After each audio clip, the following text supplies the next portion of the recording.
जब कोई test paper देने बैठते हैं या किसी ग्रुप में बैठते हैं, तो जब भी कोई नई सामग्री हमारे सामने आती, नया प्रश्न सब सामने आता है, तब हम डिप्रेशन में चले जाते हैं, टेंशन में आ जाते हैं कि मैंने पढ़ा था वो आया ही नहीं, ये पता नहीं नई चीज़ें कहाँ से आ गई, पता नहीं मेरे मटेरियल से। फिर अविश्वास हो जाता है हमारी सामग्री पे, हमारे को क्या हमारी सामग्री से सवाल आएंगे कि नहीं आएंगे, और उस अविश्वास के साथ हम अच्छे से पढ़ नहीं पाते।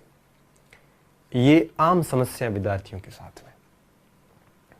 देखो विद्यार्थियों, जब हम किसी से तुलना करते हैं कि वो इतने घंटे पढ़ता है, मेरे इतने घंटे हो नहीं पाते हैं, उसने इतनी बड़ी बड़ी किताबें पढ़ रखी है, उसके साथ ये है वो है, ऐसी कभी किसी के साथ तुलना मत करिए आप। क्योंकि आप एक पैरामीटर देख रहे हैं, घंटे वाला। हर व्यक्ति की याद करने की क्षमता अलग होती है, हर व्यक्ति का पढ़ने का तरीका अलग होता है, हर व्यक्ति की समझने की शैली अलग होती है, हर व्यक्ति का अपने आप में गैस पावर अलग होता है, हर व्यक्ति का पेपर अटेंड करने का तरीका अलग होता है, हर व्यक्ति का एक प्रकार से याद करने का तरीका अलग होता है, हर व्यक्ति की बैठने की क्षमता अलग अलग होती है, हर व्यक्ति का पढ़ने का तरीका अलग अलग होता है। तो ये सारी भिन्नताएं होती है। हम क्या करते हैं, किसी एक एंगल से तुलना कर लेते हैं कि उसके पास किताब ज़्यादा है, या वो ज़्यादा घंटे पढ़ लेता है, या उसने कई सालों से तैयारी की है। ये सारी चीज़ें गौण हो जाती हैं। आपको इन चीज़ों से अगर आप तुलनाएं करोगे, आप एक एंगल से तुलना करोगे, तो बाकी एंगल छोड़ के अगर आप एक एंगल से तुलना करोगे तो निश्चित रूप से हम कहते हैं ना कि पराई थाली में घी ज़्यादा एकता है, दूर के ढोल हमेशा सुहावने नजर आते हैं। तो वो दूसरी चीज़ें हमें अच्छी ज़्यादा लगेगी, वो चीज़ें हमें ज़्यादा आकर्षित करेगी, और हम उन चीज़ों से आकर्षित होकर डिस्ट्रैक्ट हो जाएंगे रास्ते से, और अपन पढ़ नहीं पाते। इसलिए किसी से भी कोई तुलना ना करें, और अगर इसी कोई अगर नई सामग्री आती है तो उसको याद कर लो। और आप एक और चीज़ बता देता हूँ कि हर विषय अनंत है, चाहे इतिहास हो, चाहे भूगोल हो, चाहे मनोविज्ञान हो, कोई भी विषय हो, अनंत है। आप कभी पूरा विषय तैयार नहीं कर सकते। लोगों की जिंदगी खप जाती है एक टॉपिक तैयार करने में, एक टॉपिक के ऊपर पीएचडी करते हैं। ये साइंटिस्ट जितने भी है, एक एक टॉपिक को लेकर पूरी जिंदगी उनकी बीत गई। लेकिन प्रतियोगी परीक्षाओं की एक सीमा है, उससे ज्यादा प्रश्न लेवल पे नहीं जाते। अब आजकल हर भर्ती परीक्षा में 10-10, 12-12 सब्जेक्ट है सिलेबस में। अब 12-12 सब्जेक्ट कोई भी विद्यार्थी कंप्लीट कर ही नहीं सकता। ये जितने भी टीचर पढ़ा रहे हैं, आप उनको भी अगर आप अपनी तरफ से सवाल पूछ लो, उत्तर नहीं बता पाएंगे। मैं गारंटी के दावे के साथ कह सकता हूं, आप एक सीधा सा रैंडम प्रश्न कर लेना, कहेगा 10 मिनट बाद में उत्तर देता हूं। हमारे साथ भी होता है ऐसा। जब भी कोई प्रश्न आता है तो हमें भी सोचना पड़ता, पता नहीं क्या उत्तर है इसका, देख के बताना पड़ता है। तो ऐसा कोई आपको लगता होगा कि शिक्षकों को वगैरह को सबको सब कुछ आता है, किसी को नहीं आता ये सब। एक विषय अनंत होता है। तो आपको ये कभी तनाव नहीं लेना है कि मुझे आता नहीं है, नया कोई सवाल आ गया और हम डर गए। ये डरने की जरूरत नहीं है। ये जितने भी सफल लोग आप देख रहे हो, इनको भी सारे नहीं आते। ये भी परीक्षा में 65% लाके ही पास हुए।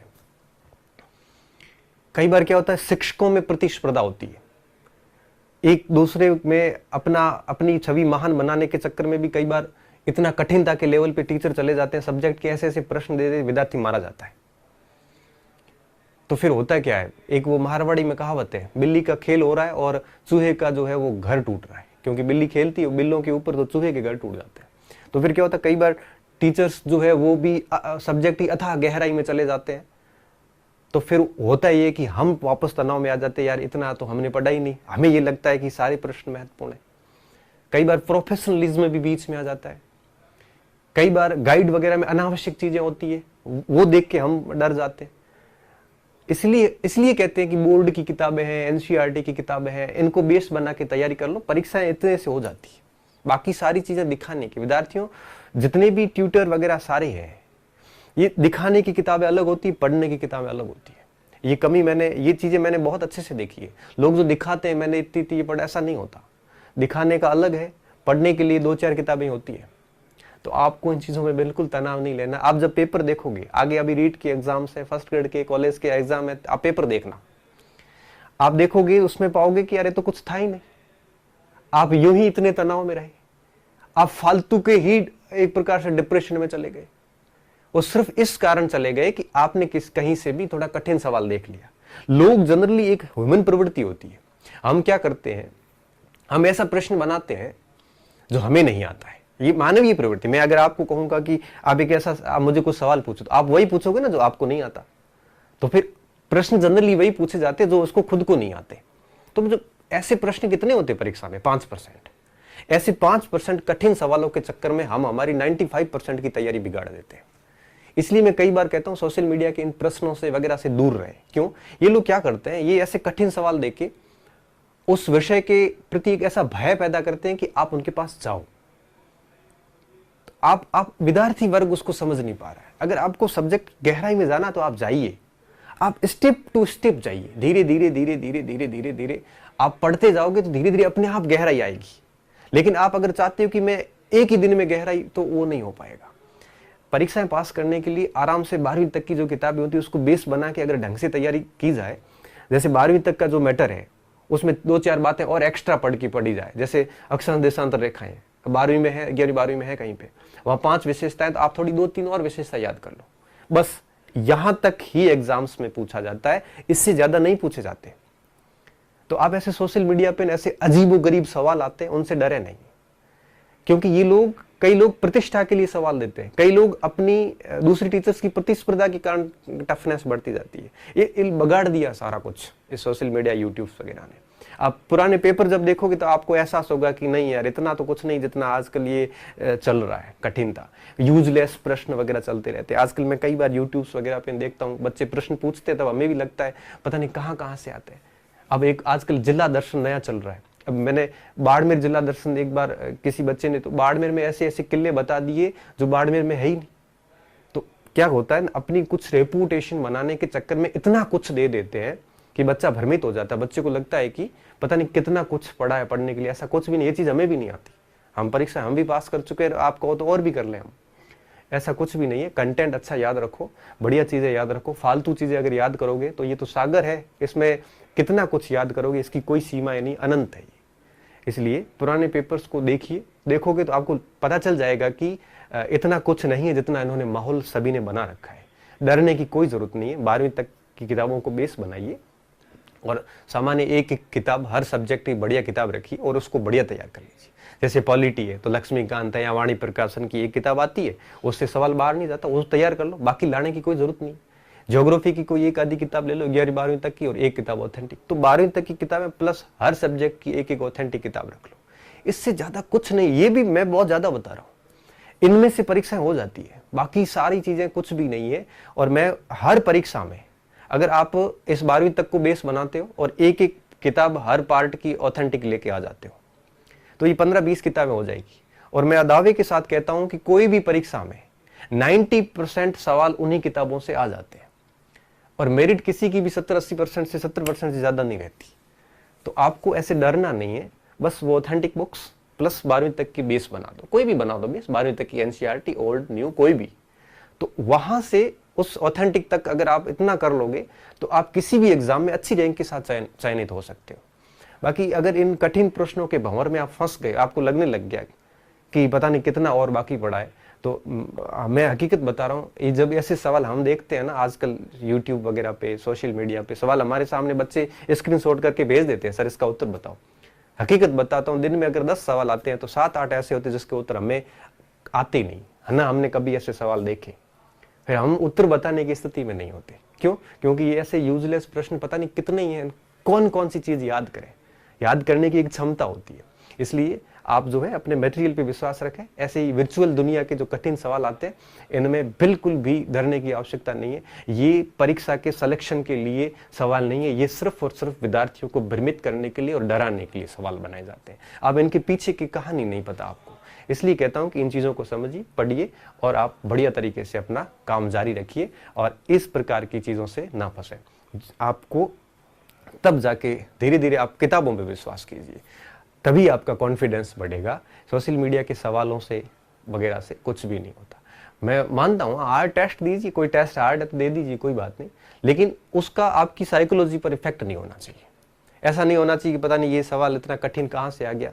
सब्जेक्ट का कोई सीमा नहीं है, आपकी परीक्षा की एक सीमा है, तो उस सीमा को समझिए और आप है वो मेहनत करते जाइए। बाकी इन चीज़ों में आपको प्रभावित होने की जरूरत नहीं है, ये चीज़ें आपको निश्चित रूप से असफल करेगी। इसलिए कहता हूं कि अपनी किताबों में विश्वास रखिए, आपके पास जो सामग्री है उसको बढ़िया तरीके से पढ़िए, किसी से तुलना ना कीजिए, और इस प्रकार के अजीबोगरीब सवालों से, इस प्रकार से कठिन हार्ड डीप सवालों से बचिए। ये सवाल सिलेक्शन के लिए नहीं होते, ये सवाल सिर्फ और सिर्फ बच्चों को भ्रमित करने के लिए होते हैं, बच्चों को डराने के लिए होते हैं। इससे कईयों को फायदा भी होता है। तो मेरा सिर्फ इतना ही कहना है कि मैंने कई सारी परीक्षाएं पास की है, इसलिए मैं आपको कहता हूँ कि इनमें से अधिकांश सवाल हमें भी नहीं आते। तो इसका मतलब हम कैसे पास हो गए फिर, और अच्छी रैंक के साथ हम हुए। तो आपको डरने की जरूरत नहीं है, जो मटेरियल है उसको बढ़िया पढ़िए। धन्यवाद। हमारे साथ एक बारट जी थे जो अभी भी है, अभी दोस्त हैं। तो क्या हुआ कि बाड़मेर में हम साथ थे, पुलिस लाइन में हमारा क्वार्टर लिया हुआ था। तैयारी कर रहे थे एसएससी सीजीएल की, ग्रेजुएशन लेवल की। बाड़मेर में उस समय गणित में विजय सिंह जी गणित पढ़ाते थे, और कोचिंग ज्वाइन करी, ऐसे ही कोई एलडीसी पटवारी का कोई बैच चल रहा था। खुद ग्राम सेवक लगे हुए, कोचिंग क्यों जा रहे थे, अपने गुरुदेव गणित सीखनी है। अब बैच किसका है, मुझे क्या मतलब, गणित तो वही है, थोड़ा एडवांस हम तैयार कर लेंगे, सर करवा रहे हैं, जा रहा हूं। 3-4 महीने गणित सीख के आगे उस बैच में बैठे जिसकी नौकरी वो कर रहे हैं। मैं दिल्ली गया था 2009 के अंदर, तो एक आईएएस के अंदर डेमो लेने के लिए गया। ये डेमो सबसे मुझे बड़ी नफरत है। डेमो का मतलब था प्रदर्शन करना। अब यहाँ कोई प्रदर्शन करने वाला नहीं है वैसे। सी अंता आईएएस के अंदर मैं गया था, एक क्लास थी, मैं देख के आता, नया नया गया था बाड़मेर कॉलेज से, तो पीछे जाके बैठा, क्योंकि हम जनरली बड़े शहरों में जाते हैं ना तो एडजस्ट नहीं कर पाते, क्योंकि बड़े शहरों के लोगों के कपड़े वगैरह स्टाइल, अपना तो क्या है, तो बाल बदेड़ा भैया बदेड़ा, तेल लागड़ो हरियो माथे आगड़ो चमके जबरदस्त तरीके में, चप्पल फाटोड़ा पेंट रो शर्ट रो कोई कॉम्बिनेशन कौन हैंग मामलो, मतलब बिल्कुल गड़बड़ जो बोलने रो ढंग कौन। अपन क्या बड़े शहरों में जब जाते हैं ना तो थोड़ा सा कंफर्टेबल नहीं होते हैं दूसरे लोगों के साथ, अपने जैसा ही कोई मिलेगा तो और क्या हाल है। लेकिन जैसे ही महानगरों का, गांव से शहर आते हैं तो बाड़मेर का भी एकदम से नहीं जचता, लेकिन बाड़मेर से दिल्ली जाओगे तो फिर कहां से जचेगा। सीधी सी बात है, लाइफ स्टाइल दोनों की अलग है। हम गए और पीछे जाके बैठ गए, और ऐसी स्थिति में आदमी पीछे ही बैठता है, आगे नहीं बैठता, कहीं थे खड़ो करेंगे ठीक है। मुझे जाके बैठ गया। तो वहां पे क्या हुआ कि एक बहुत सीनियर व्यक्ति, लगभग कोई उम्र मुझे 40 साल की लगी होगी उसकी, पढ़ रहे हैं। तो आईएएस में क्या कि 32 वर्ष की एज है हाईएस्ट।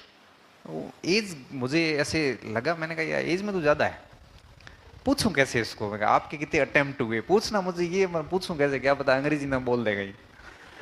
काफी देर तक मैंने पूछा नहीं, पर मेरे खटकता रहा वो हर समय में, ये क्यों कर रहा है, यहाँ पे क्यों बैठा है, इसकी उम्र और भर्ती की उम्र मैच नहीं कर रही है। अब जब बैच पूरा होने लगा तो मेरे साथी थे, तो उनका तो क्या अच्छा था, सब एयरफोर्स वगैरह में रहे हुए थे, तो लाइफ स्टैंडर्ड भी अच्छा था। मैं क्यों वो भाई क्यों, मैं ये आदमी ने उम्र भर्ती की उम्र सेट नहीं है तो क्या पूछ लिया, ओके भाई साहब किसकी प्रिपरेशन कर रहे हो, तो कि नहीं मैं इलाहाबाद यूनिवर्सिटी में प्रोफेसर लगा हुआ हूँ, तो यहाँ पे बस देखने आया हूँ, इतिहास पढ़ा रहे हैं ये, तो मुझे सीखने को मौका मिल रहा है। तो जहाँ सीखने को मौका मिल रहा है वहाँ पीछे बैठने में 4 महीने में क्या जाता है, 3 महीने का बैच है, ज्वाइन कर रहा हूँ, मुझे पता चलेगा कि दिल्ली के टीचर भी कैसे पढ़ाते हैं। बाकी मैं एवरेज हो गया हूँ 10 साल पहले ही। और ये बात जब ने सुनी ना तब लगा कि देखो लोग अपना सुधारने के लिए, अपने आप को स्किल्ड करने के लिए किसी भी बैच से बैठ जाते हैं। एक मुझे याद है कि अभी रिटायरमेंट होने वाले एक गुरुजी, 2014 में मैंने हिस्ट्री का बैच लिया, उसमें आके सबसे आगे बैठे, और उस समय उम्र, अभी रिटायर होने वाले हैं तो उम्र उनकी 50 वर्ष के आसपास थी। महिला होती है समझ में आ जाता है कि कोटे से हो सकती है, वो आदमी 50 साल के आसपास। मेरे तो कहना कि 50 साल के आदमी को पढ़ाने के लिए ना थोड़ी हिम्मत चाहिए, क्या पता कोई अनुभव की बात कर ले, अनुभव की बात कर ही सकते हैं। तो मैंने उनको क्लास में पूछ लिया, मैंने कहा आप क्यों कर रहे हो, तो कि मार मैं सेकंड ग्रेड लागोड़ हूँ, इतिहास आवे कौन डीपीसी होगी, हम फर्स्ट ग्रेड बन गयो, तो हमें कि 6 महीना थार कर पढ़ लूँ तो हमारे इतिहास ठीक हो जाएगी। टाबरों में पढ़ा ले आ रहा हूँ के 7 महीने तक रेगुलर कोचिंग आए, पूरा बैच अटेंड किया। आधुनिक भारत थोड़ा हमारा रह गया था, परीक्षा पहले हो गई, मैंने कहा यार परीक्षा मार से आगे खिसक जावे तो हमारे आधुनिक भारतीय बढ़िया हो जावे। गोदारा थे, गोदारा मुझे नाम अभी याद नहीं आ रहा, यहीं आसपास घर है, मुझे अभी भी मिलते हैं कई बार, तो मैं कई बार कहता हूँ ना कि ये मेरे स्टूडेंट है, थारे स्टूडेंट थोड़ी है, ये स्टूडेंट है, वो खुद कह देते हैं कि मैं पढ़ा था इतिहास से। तो कहने का साफ मतलब ये होता है कि किसी भी जगह बैठो ना तो ये सोच के नहीं बैठना कि बस अब इतना ही करना है कि राजस्थान का एकीकरण कोर्स में तो सिर्फ एकीकरण ही पढ़ेंगे बस, इसके बाद की थोड़ी कहानी पढ़ेंगे तो नहीं ये जेड कौन को टैबलेट बीजी तो है कौन के भाई कोई वो साइड इफेक्ट कर देगी। अभी क्या हुआ, हिस्ट्री का मैंने फर्स्ट ग्रेड का कोर्स पढ़ाया तो उसमें कुछ पाठ हट गए, आरपीएससी ने हटा दिए। ब्रिटिश यूरोपियन कंपनियों का आगमन पाठ था वो पूरा हटा दिया, उसमें 14 क्लासेस थी मेरी, तो मैंने वो और ब्रिटिश कंपनी का रखा है इन्होंने, पुर्तगीज फ्रांसिस ये कंपनियां हटा दी। अब बच्चों के मैसेज आए सर वो पाठ तो हटा दिया है ना, अब उसका क्या करें, वो आपने वीडियो पढ़े उनको आप हटा दो ना। मैंने कहा भाई तेरे को पढ़ना तो पढ़ ले, नहीं तो पढ़ा है उसमें क्या नुकसान क्या है। इतने मैसेज आए, लास्ट में मैंने सवाई को कहा, मैं सवाई ऐसे कर वो वीडियो हटा दे। क्यों? वो बच्चे के वो सिलेबस में नहीं तो हम पढ़ेंगे नहीं। अब इतिहास के लेक्चरर बनने जा रहे हो और अगर पुर्तगाल की कंपनी भारत में पहली वही आई थी, वास्को डी गामा ले आया वो पहला, और वो पढ़ना नहीं है आपको, आप लेक्चरर बनने जा रहे हो, सिलेबस में नहीं इसलिए नहीं पढ़ेंगे। और नेट में वो है, कॉलेज लेक्चर में वो है, वो 3 महीने बाद पढ़ेंगे, वो 3 महीने बाद फिर फीस देंगे 10,000 रुपए, फिर पढ़ेंगे। अभी मैं फ्री दे रहा हूं पढ़ ले भाई। तो इस तरह से अपने को अडिग नहीं रहना कि नहीं मैं सीमाओं से बाहर नहीं जाऊंगा, ऐसा कुछ नहीं करना।